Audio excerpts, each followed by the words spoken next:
Representative Maxine Waters (DCA) has been finding herself in all kinds of hot water lately. She bloviates, threatens and calls for insurrection from whatever speaking platform she can find these days. She's like a broken record over President Trump. Impeach, impeach, impeach. In July, a group of conservative African American figures, including Star Parker, got together on Capitol Hill and called on House Speaker Paul Ryan (RY) to censure Waters after she called on her supporters to confront members of President Trump's administration in public.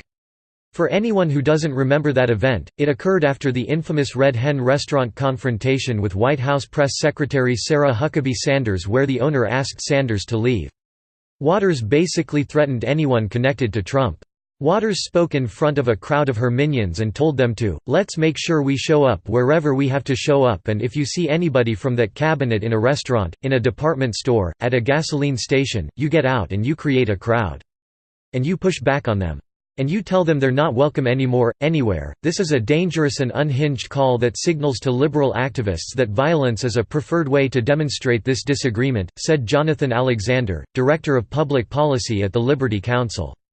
This resistance is not progressing at all, but is rather in a standstill, hunched over in a dark corner of bitterness and self-loathing and now dangerous retaliation. After a video surfaced and went viral of Waters making her now infamous threats in LA, Republicans and some Democrats rebuked her for it. House Speaker Paul Ryan called on her to apologize, saying, "There's no place for this." That move was weak at best from Ryan. Many on the liberal side of the aisle have defended Waters, including the Congressional Black Caucus. Washington has a green light to go after Waters, just do it. Now, months later, more members of Trump's administration have been accosted, stalked, threatened and in some cases attacked. That includes Senate Majority Leader Mitch McConnell and former White House Chief Strategist Steve Bannon. The list is pretty long at this point, and it's not getting any better.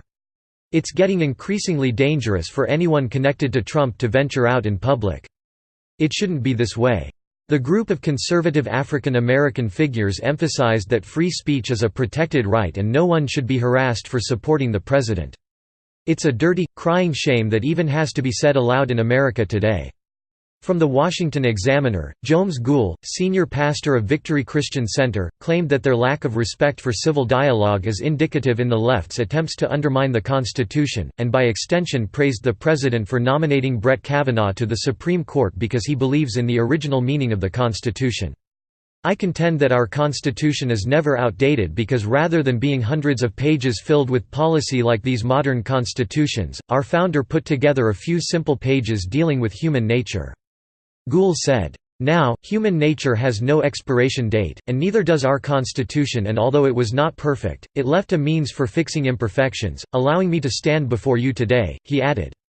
Parker, president of the Center for Urban Renewal Education, condemned Waters for encouraging the kind of behavior that keeps families separated and leads to civil war.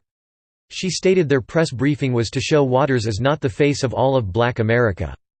Congresswoman Maxine Waters has violated the sacred trust we each have to each other as Americans that have each of our rights stop at the other's nose.